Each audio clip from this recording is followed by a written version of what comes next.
Hello, I am Sharad Vade, practicing chartered accountant for more than 38 years and has been handling disciplinary cases with the institutes for more than 17-18 years.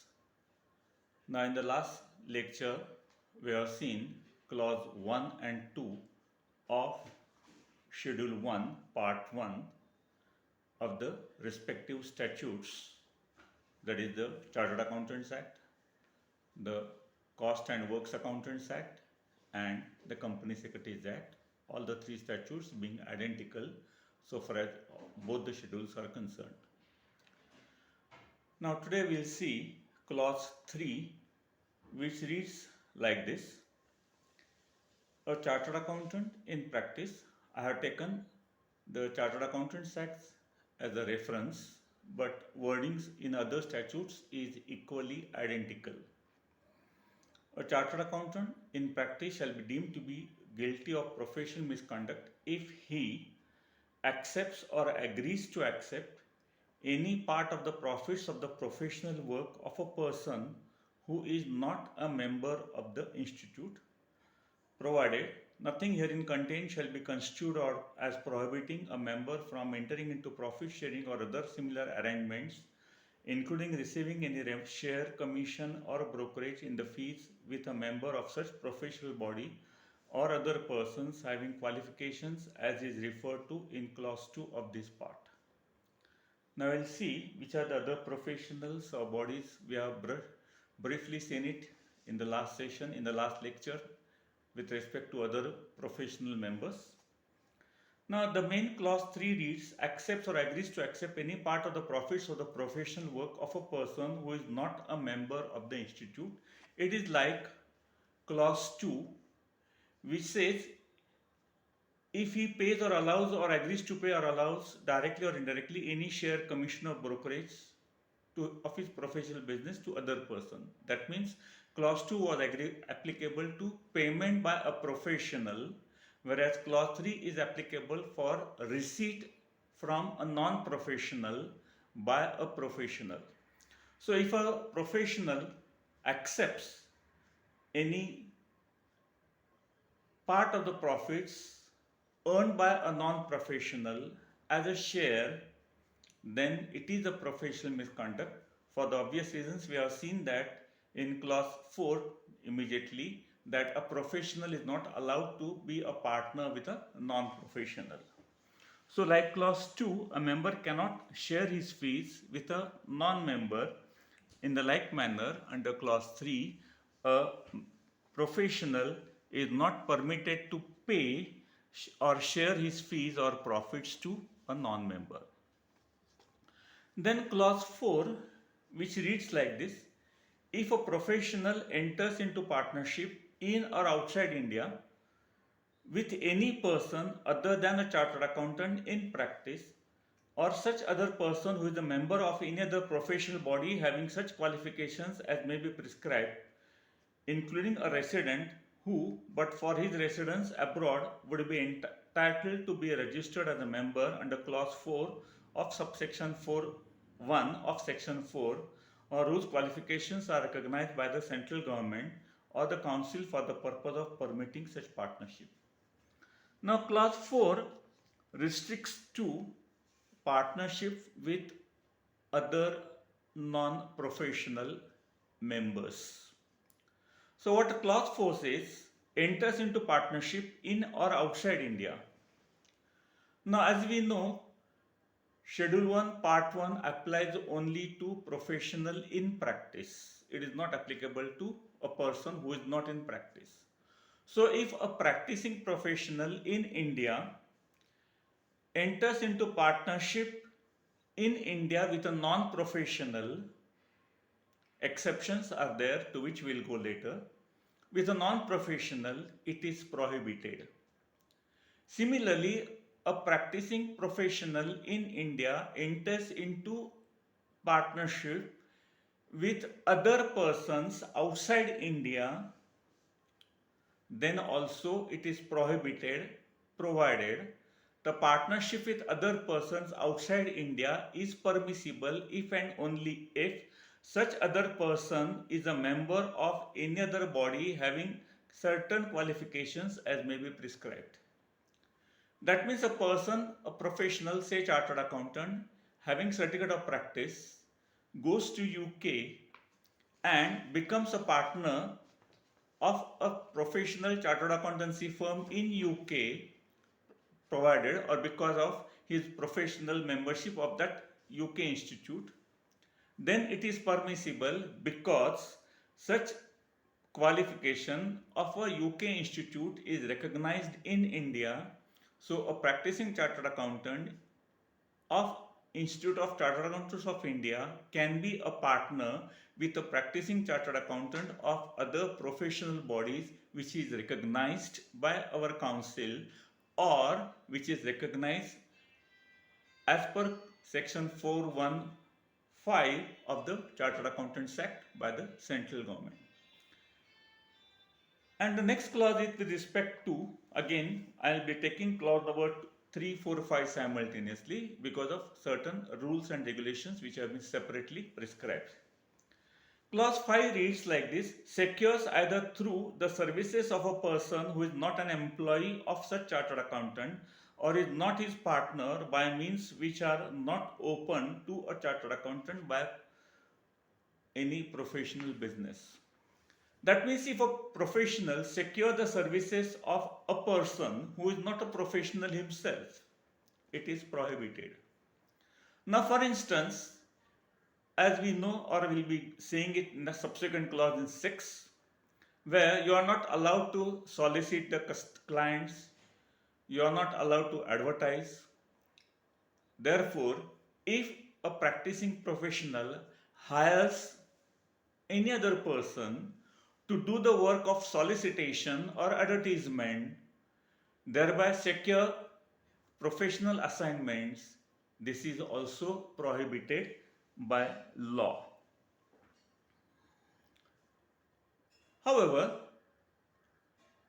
one exception I would like to make with respect to clause 4, which I had omitted. Now, referral fees. If, let us see, I am doing the work as a professional appearing before appellate authorities or the tribunal, and another chartered accountant takes his client to me for appeal preparation and representation. The client of other professional pays the concerned person like me to represent him directly. And if I share some of my fees to the other chartered accountant who has referred me, his client, for appellate work, for appellate assignment, it is perfectly legal because the council has allowed the regulation, the code of ethics allows payment of referral fees by a professional to other professional. Now here I would like to distinguish one more aspect. It is the income tax case wherein a doctor paid referral fees to other doctor for bringing his patient for some surgery. Now it was disallowed by the assessing officer at the time of assessment. The addition was confirmed by the first appellate authority. The matter went to the tribunal, and tribunal referred the code of ethics meant for the doctors as prescribed by Medical Council of India. This is a case from Pune Tribunal. Pune Tribunal directly wrote to the Medical Council of India and sought whether this is permissible as per your ethical standards. And the Medical Council of India, from their code of ethics, gave a specific statement that a doctor cannot share or cannot pay referral fees to other doctors. It is prohibited by their code of ethics, and on that basis the Pune Tribunal confirmed the disallowance because payment of such a referral commission is violation of any law, and therefore section 37(1) explanation applies and such expenses are disallowed. In contradistinction, for a professional like chartered accountant, cost accountant, as well as company secretaries, if other fellow professional brings a client to you for some specialized assignment like appeal or representation or some drafting or mere some consultation, and that client pays directly to you, you can share some of the amount or you can legally pay referral fees to other professional. It is allowed by a code of ethics of the Institute of Chartered Accountants of India. I presume that similar provision must be there with other institutes, because I'll discuss separately the code of ethics of other professional institutions. Now, in clause 2, 3, 4, 5, you are allowed to take the services of other professionals, or you are allowed to pay or share fees, commission, etc. Now, who are other members for which Rule 53A is added under the Chartered Accountants Regulations 1988, Rule 53A as well as Rule 53B, and similar parallel provisions also exist in the regulations of other professional institutes. Under Rule 53A, only 5 institutions are recognized, thereby their membership is recognized. These 5 institutions are Institute of Company Secretaries of India, established under a law of Parliament; Institute of Cost Accountants of India, established by Cost and Works Accountants Act of 1959; then Bar Council of India, established under Advocates Act of 1961; then Architects Institute, established by Architects Act 1972; and Institute of Actuaries, established under Actuaries Act of 2006. These are the 5 professional bodies recognized under Rule 53A of the regulations. Now, who are the professionals recognized under 53A? A company secretary, a cost accountant, actuary, architect. But in this case, what the regulations also further provide: engineer, Bachelor of Engineering, Bachelor of Technology, Bachelor of Law, and Master in Business Administration. These 4 degrees of a recognized university to which you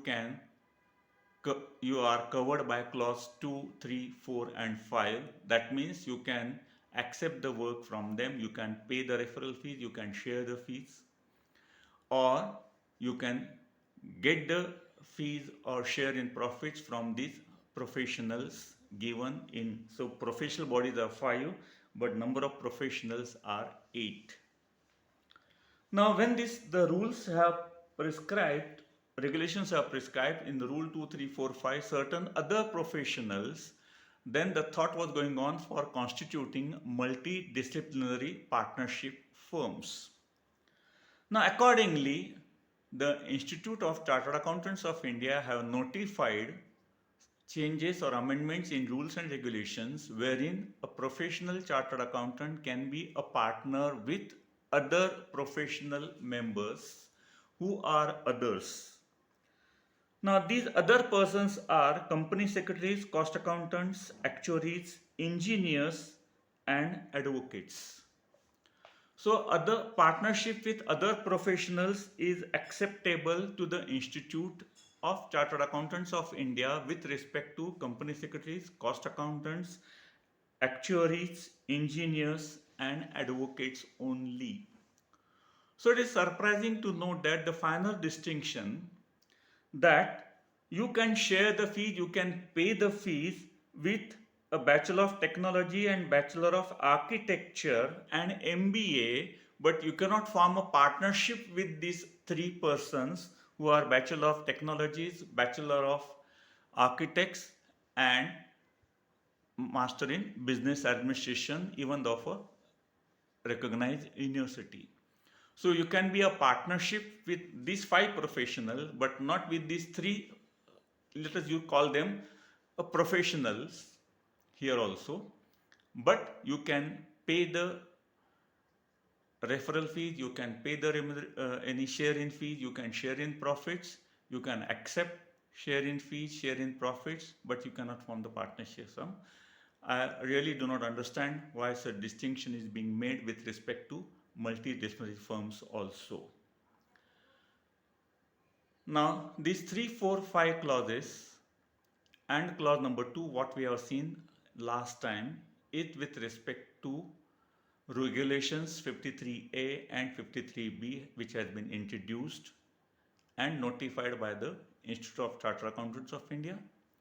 Recently, I have come across a notification by the Institute of Company Secretaries of India, because their council is yet to take a decision on multidisciplinary partnership firms, and accordingly the members of the company secretaries have been advised not to be a partner with other professional bodies because the regulations have not been framed as yet. Suffice for today.